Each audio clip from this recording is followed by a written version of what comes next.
Okay, let's learn something.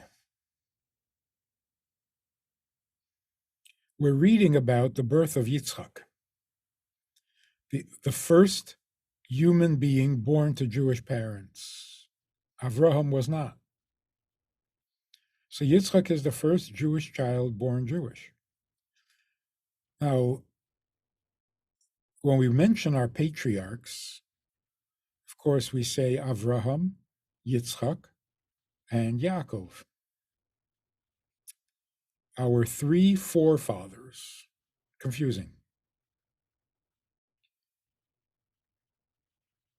Each of them, Avraham, Yitzchak, and Yaakov, Isaac and Jacob, each of them passed on a certain godly trait to all of their descendants. What is the difference between Avraham's way of serving God and Yitzchak's way of serving God? Each of them must be making a unique contribution. They're not repeating or duplicating what the previous generation did. Also, if Yitzchak follows after Avraham, he must be adding something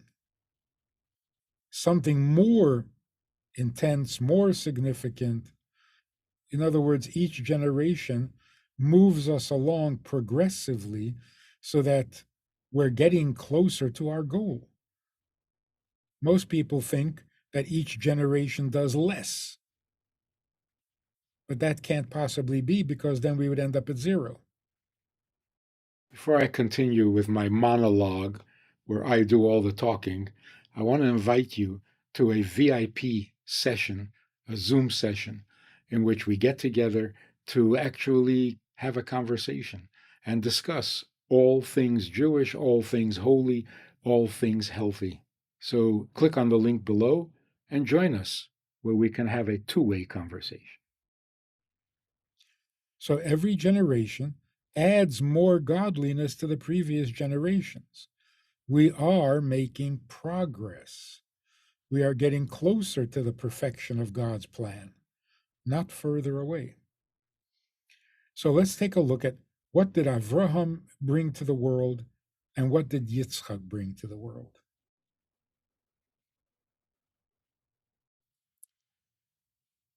The Torah mentions Avraham digging wells, getting into arguments about those wells with Philistines. Yitzchak dug wells. He dug up some of the wells that Avraham had dug, but got filled in by the Philistines. What is this business with digging wells?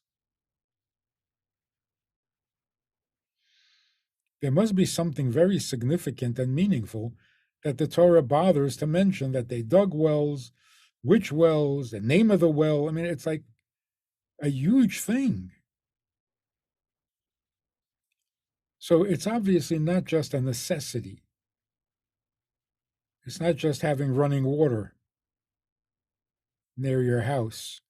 There must be something spiritual, godly, divine, and eternal, because everything in Torah is of eternal value. So, one of the things we know about the difference between Avraham and Yitzchak is that Avraham served God out of love. Avraham was the embodiment of the love of God. Yitzchak, on the other hand, served God out of fear and awe. Generally, we think of love as being higher and better than fear. So, although God fearing is a very positive, necessary thing, God loving is even better. So, how is Yitzchak moving us further, moving us forward, if he is serving God out of fear and Avraham served God out of love?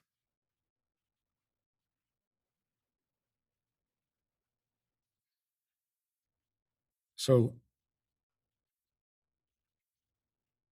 concerning the wells, What happened technically, Avraham dug wells, the Philistines came along and filled in the wells, and ruined them.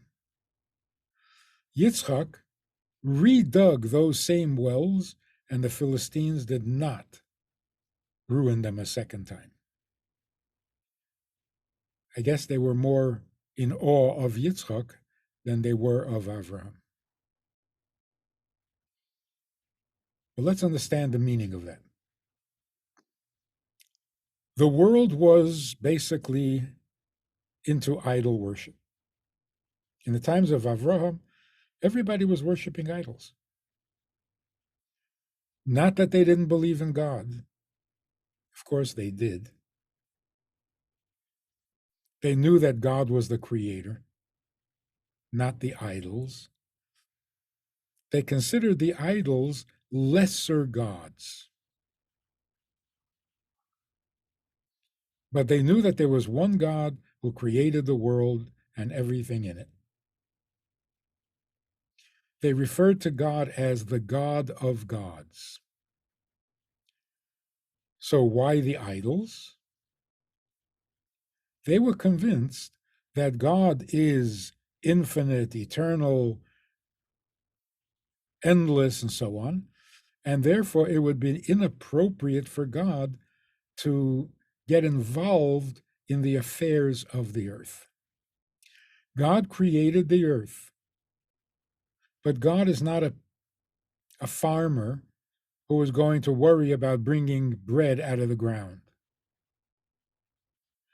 God is a creator, and he created man to be fruitful and multiply.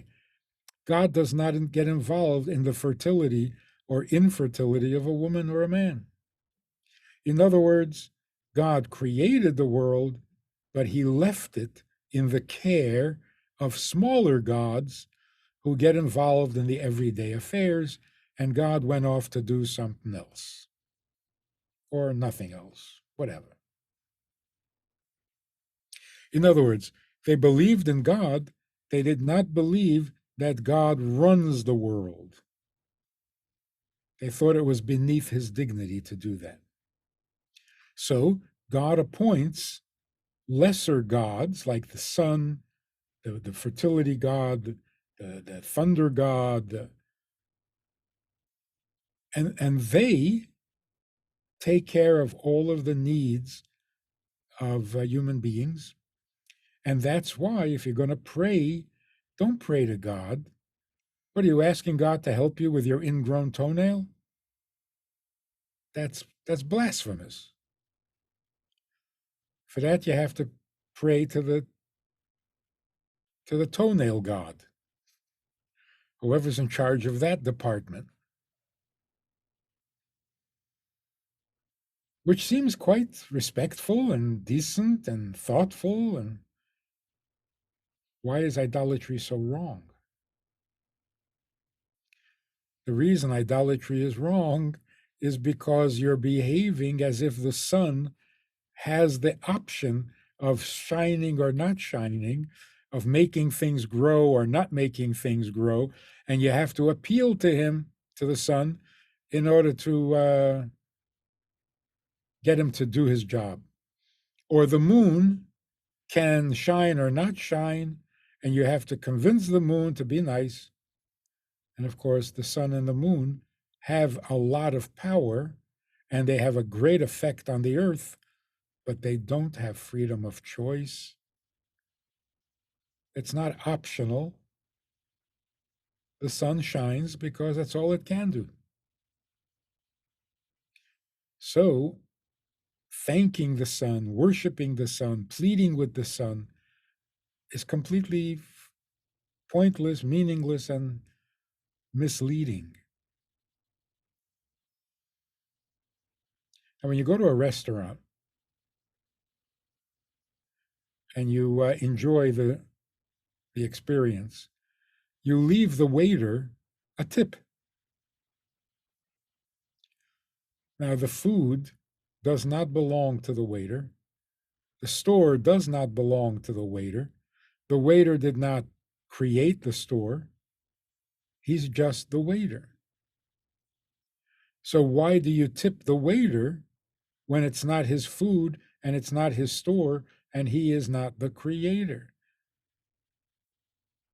By the same token, the sun is not the creator, but for doing its job, you should tip it.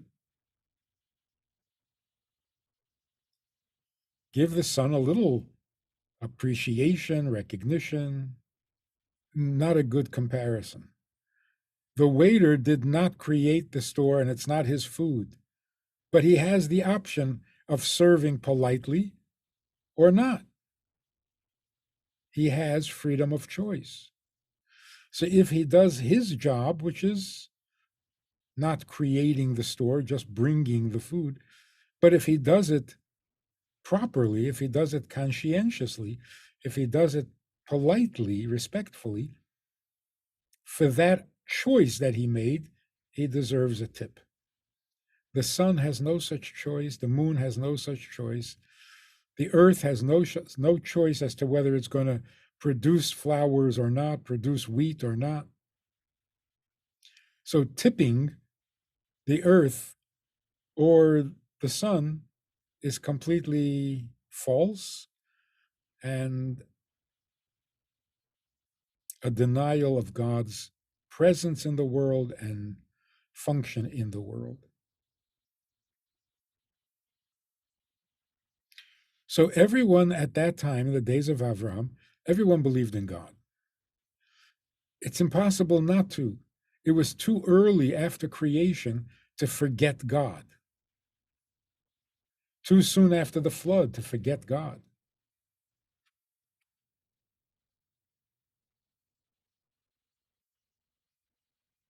Did they know that God created the flood? No, because they built that tower thinking that the earth is going to be flooded every 1,000 years. They didn't blame the flood on God. They blamed the flood on whoever God appointed to take care of the rain or the water or the oceans or whatever it is. But they knew that God had created the world in the first place. Now, Avraham comes along and doesn't teach the world that there is one God. He teaches the world that there is one God who does it all, and therefore there's no need for idols. In other words, he told people that God is very much involved in his creation. In fact, if God stopped creating the world at any moment, the world would completely disappear and be non existent the way it was before God created it. If God stops creating the world, there is no world at all. So God can't leave the world. He's got to be creating it constantly. So God created time 5,784 years ago. But he has to keep creating it or it'll disappear. Because by its original nature, it is non existent. When God creates something that doesn't exist, he has to keep creating it or it'll go back to non existing. So God said, "Let there be light." He is saying it constantly. If he stops saying, "Let there be light," there is no light, as if it never existed. So, how can you think that God is not involved in everyday affairs when he's creating it every day? That was Avraham's message. God is in the world, not beyond the world. By choice, of course.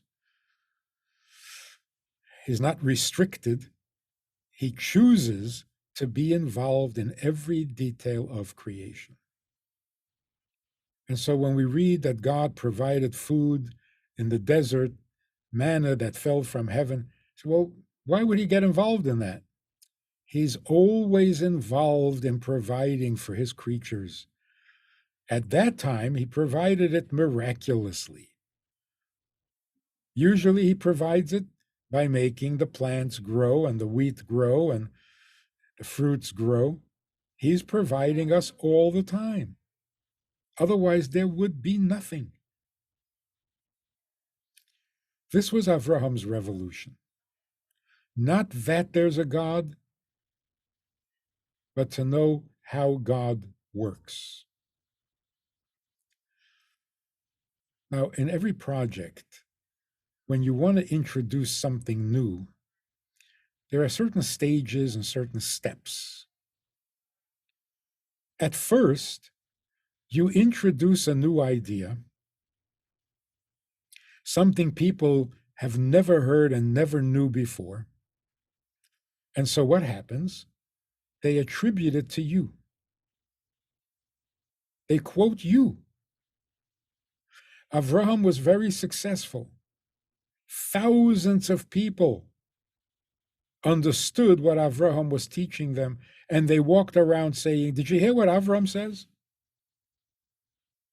Do you know what Avraham believes? Have you heard about the God of Abraham?" But it was all Abraham. They quoted him because nobody else really knew what Avraham knew. Even after he taught it to them, it was still so different, so unexpected, that it was not their knowledge, it was Avraham's teaching. In other words, Avraham imported godly information to a place that had none of their own.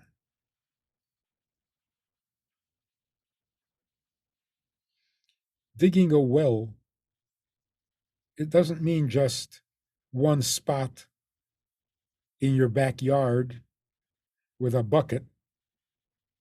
Digging a well can also mean irrigation ditches.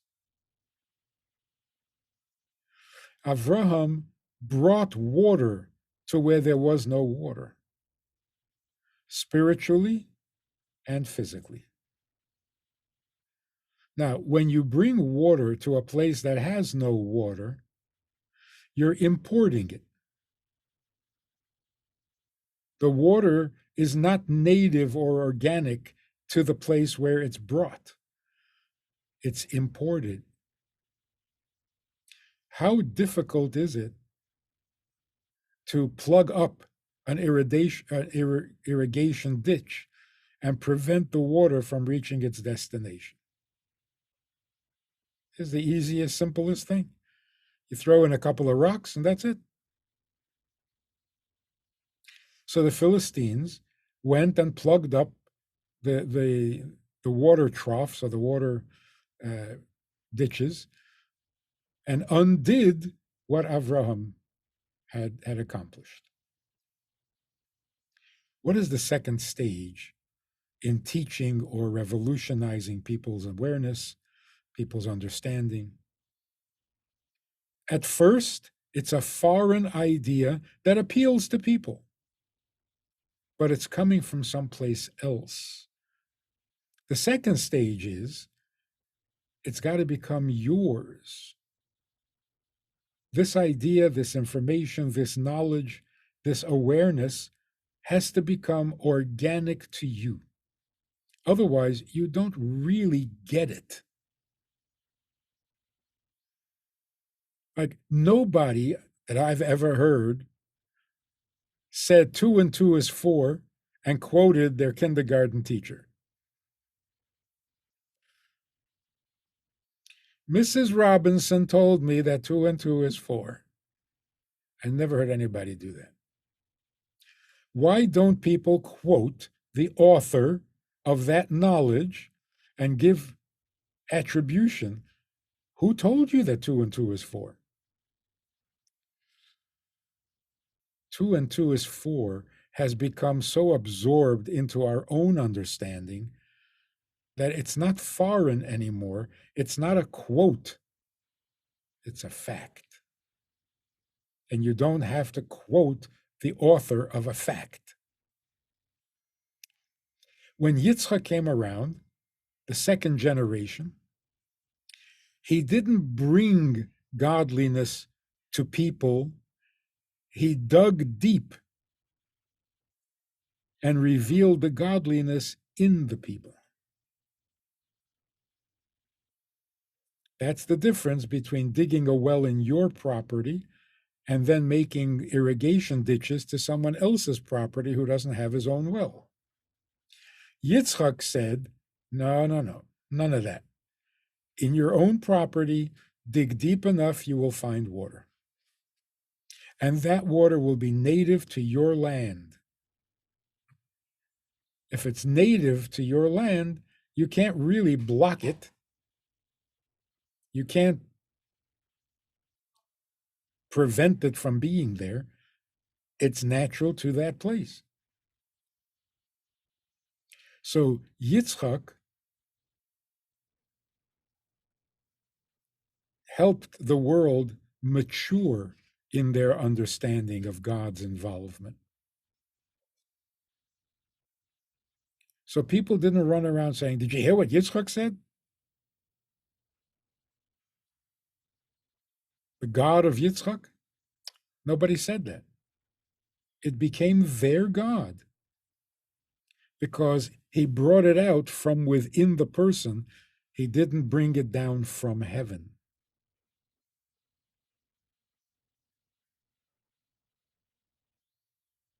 Now, what is the difference between love and fear? Love is imported.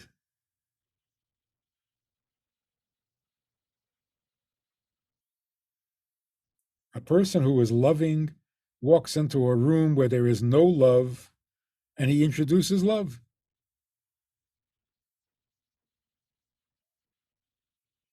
You fall in love with someone who does not love you. So you introduce the love to where there isn't any. That's why love can so easily be lost. It's my love for you. It doesn't belong to you. It's not organic to you. It's me loving you. Well, I get into a bad mood and it's all over. And it's not like, I can stop loving you today, but you still have all the love I gave you yesterday. No, you don't have anything. Hey, I left you with a lot of love. No, if you stop loving me, it's gone. You used to love me? That doesn't leave me with anything because love is all you're doing. If you stop doing it, there's nothing happening. It's not like you used to give me a lot of money, now you stopped giving me money, but I have the money you already gave me. Love doesn't work that way. Love is not something you can give away. You got to constantly be giving it. You stop giving it, there's nothing. Nothing but emptiness. Fear is different. Fear is judgmental. A person who is loving is usually indiscriminate. A person who is loving loves everybody, everything, indiscriminately. That's the nature of love. To love one person means you've introduced discipline or judgment.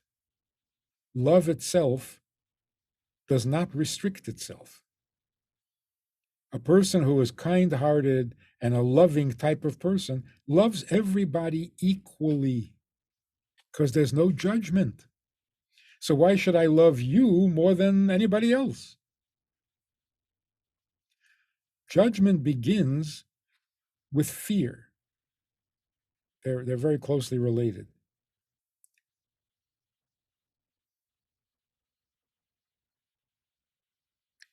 Fear means I am affected by you. I'm in awe of you. See the difference? I'm in love with you or I'm in awe of you. I'm in love with you is all my doing.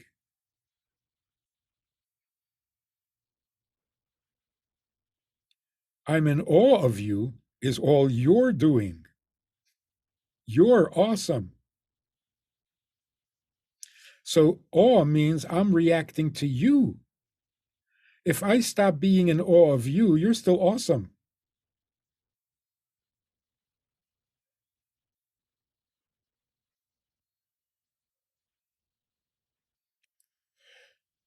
So when you combine judgment with love, then you get marriage, commitment, degrees of love. I love my family more than anybody else's family. I love my people more than anybody else's people because it's mine. But that means you've added judgment. Love itself would not make that distinction. So love is easily lost and easily corrupted because it's indiscriminate. Fear, let me give a good example. I think we've used this before. There are two people who are very generous. I actually know them. They're really generous. On Sundays, they sit in their office, the door is open, and all they do is write checks. People line up who need help, who need a donation, who need and they hundreds of people file by and every one of them gets a check. That's their charity day. But they're different. One of them has a policy whoever comes to him on Sunday gets $100 check. No questions asked, $100. The other one is a little more particular. He wants to know what you need the money for and why can't you do it yourself and what he wants to know what the problem is. And then he decides how much he's going to give. So some people will walk away with $100, some people will walk away with 1,000, depending on the need. The first guy, $100 to everyone who wants, no questions asked, that's love. Indiscriminate. The second guy, who wants to know what the issue is, that's more judgmental. Why do you need the money? Prove you need it. Tell me what the problem is. What do you mean you need $100? Your problem is much more expensive than that. $100 won't do it. Generally, we say that judgment is not a good thing. But in this case, the judgment is a very good thing. So, what is the difference again between the two? The first guy showers people with love. He has no idea who he's loving, doesn't care.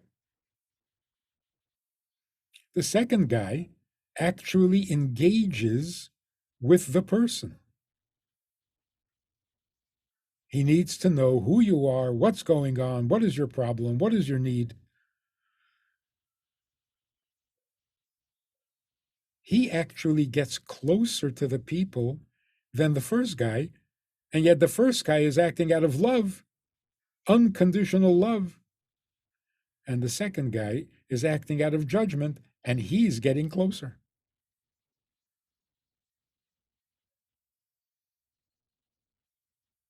So let's in very simple language.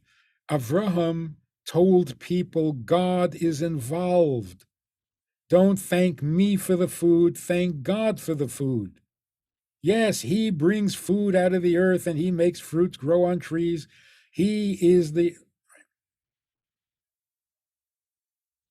Yitzchak probably did a different took a different approach. He would sit down with a person and say, "Who do you think makes the wheat grow from the ground? What do you think? What do you believe? That the sun does it by itself? Figure this thing out. Think it through." In other words, Yitzchak was plumbing the person's own intelligence and sensitivities to reveal within the person's conviction, the person's understanding, and the person's sensitivity. Like the second guy giving out the charity. Who are you? What do you need the money for? Are you sure you need $100? Maybe you need more. Maybe you need less.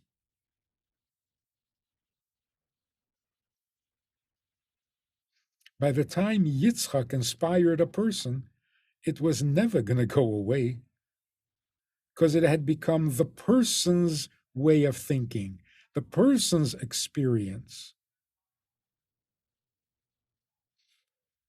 much deeper and therefore more permanent. So even the people who Avraham already inspired, but they lost the inspiration, it got plugged up. Yitzchak reopened that inspiration and then it never got plugged up again. Because he brought out the godliness within each person. He didn't import godliness to the person. But you got to go through those steps. Oh,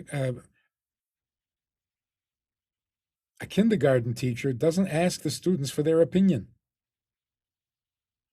Because if he did, he would ruin them for life. They'll grow up thinking they really have they really have an opinion or that they're entitled to an opinion, and then you get these spoiled brats who are impossible. So no, you don't ask a kindergarten kid, what do you think that is? No, you say that's a tree. Don't make the kid crazy with his own theories of that's a tree. That's a chair. That's your mommy. You don't talk to your mommy like that. Just the facts. But as a child gets a little older, then you revisit those same principles. To a 10-year-old, you say, is that really the way you should talk to your mother? Now,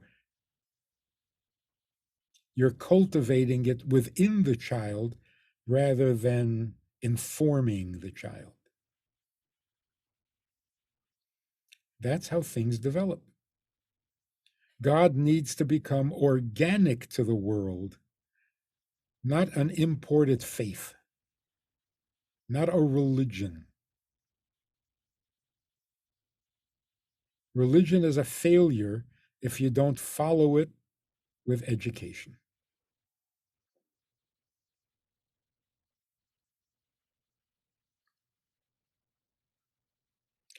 So Yitzchak doesn't get as much attention as Avraham in the Torah.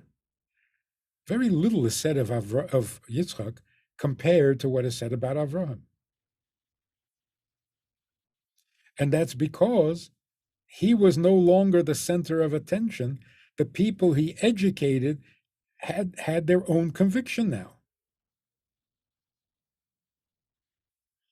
So people didn't say the God of Yitzchak.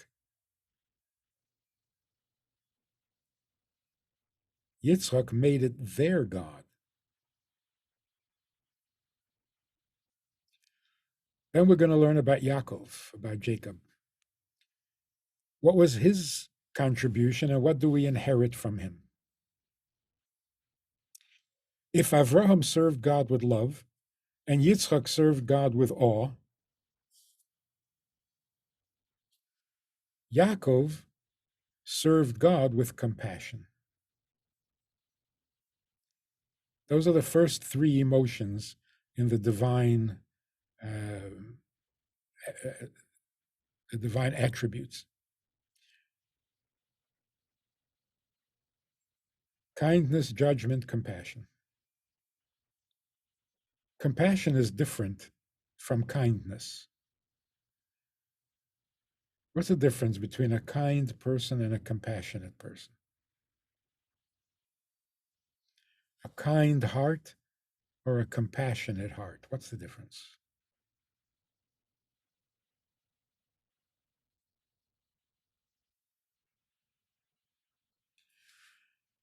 Kindness and love are indiscriminate.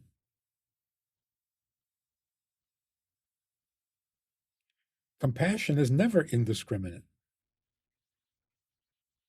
Indiscriminate compassion is total ignorance. Compassion means when a person is unworthy, undeserving, when a person is in trouble and got himself into trouble, therefore deserves to be punished or disciplined, this is where compassion comes in. You don't have compassion for your neighbor unless your neighbor is in trouble. Compassion applies only to where there is judgment and you are trying to mitigate the judgment out of compassion.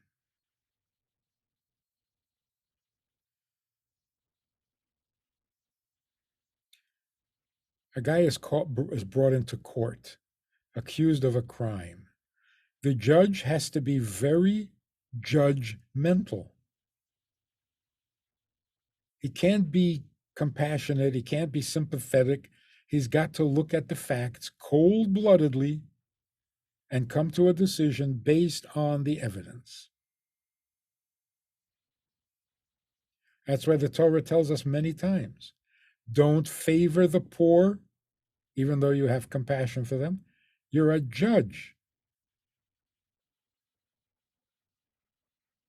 not a charity fund. Judge honestly. Don't favor the poor, don't favor the rich. Be objective.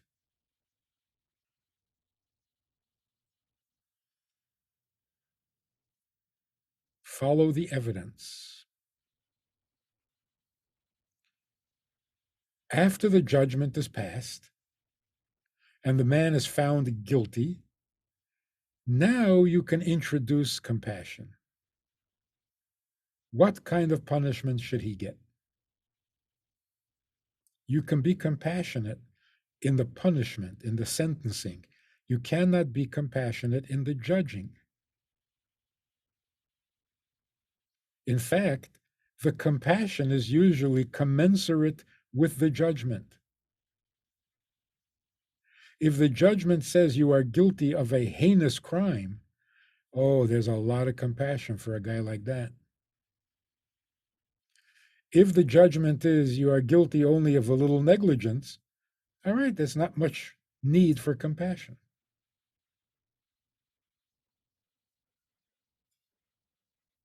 Compassion means I feel for your problem, for your mistake, for your troubles. If you don't have troubles and you didn't make any mistakes, then I'm just being kind.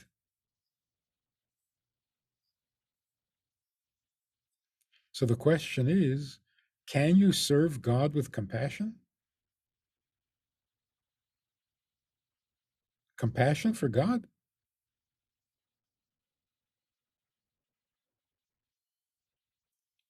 Yes, indeed. When God created the world and gave us freedom of choice, he got himself into such a mess.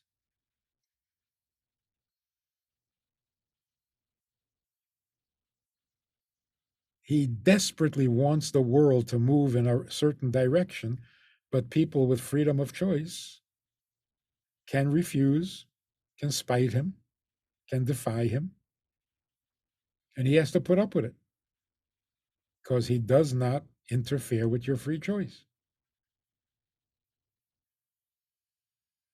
So, is it appropriate to have compassion for God? Yes. Okay, now look what happened. Avraham introduced God, and God was like a foreign alien concept introduced long distance from heaven to earth. Yitzchak came along and said, no, no, no, God is much closer, much more involved. He is active in his world. Jacob came along and said, active? He's dependent. He's vulnerable because he gave us freedom of choice. So you have three levels of awareness or closeness. Avraham began the introduction, just made God familiar. Yitzchak made God organic. Yaakov made God not just involved, he needs our mitzvah.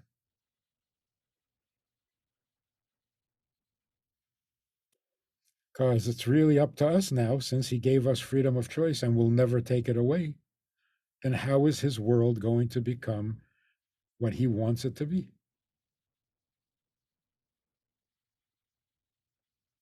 So God needs a little compassion. And it is more available to more people, it is more accessible, more doable, and probably the way we should be serving God. So not only did Yaakov bring God down closer to our experience, he made it so available, so easy to serve God. All you have to do is look at his world and say, nah, this is not good enough. And who doesn't agree with that? This is not good enough. There's got to be more reason, more purpose, more substance. And so you try to make the world a better place and you're serving God for real. So the compassion is more real for the average person than fear of God or love of God. And maybe that's why we are all called the children of Jacob or Israel, the children of Israel, more than the children of Abraham, even though he was the first, more than the children of Yitzchak, even though he was perfect. We are the children of Israel. And that means serving God with compassion.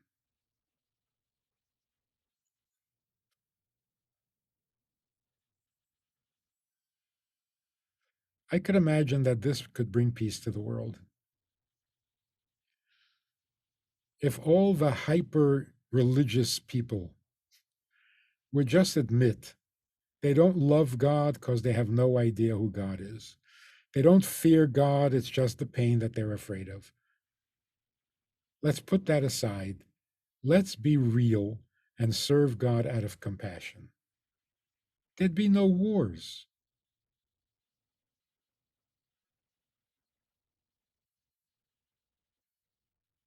There would really be peace.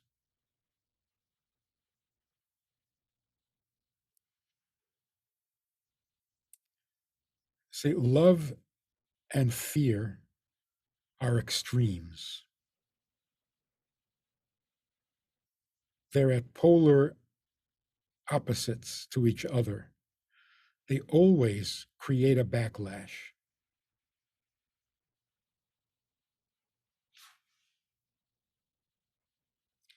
Compassion is not an extreme, it's right in the center. It has judgment like fear, and then it does kindness like kindness. So it's not exclusive of either one of them, so there's no backlash.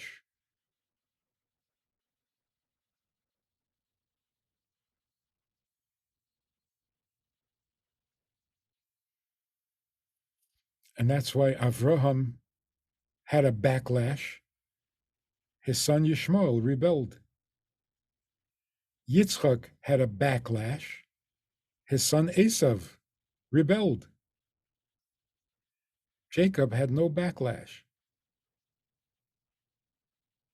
All his children followed in his teachings. That's because you don't get pushback if you're centered. You get pushback if you're extreme. Even extreme godliness gets pushback.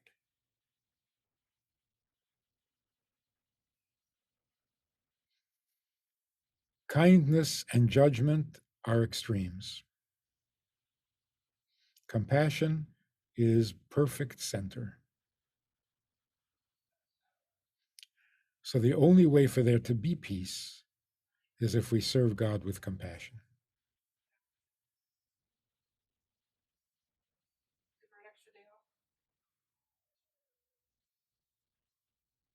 Make sense?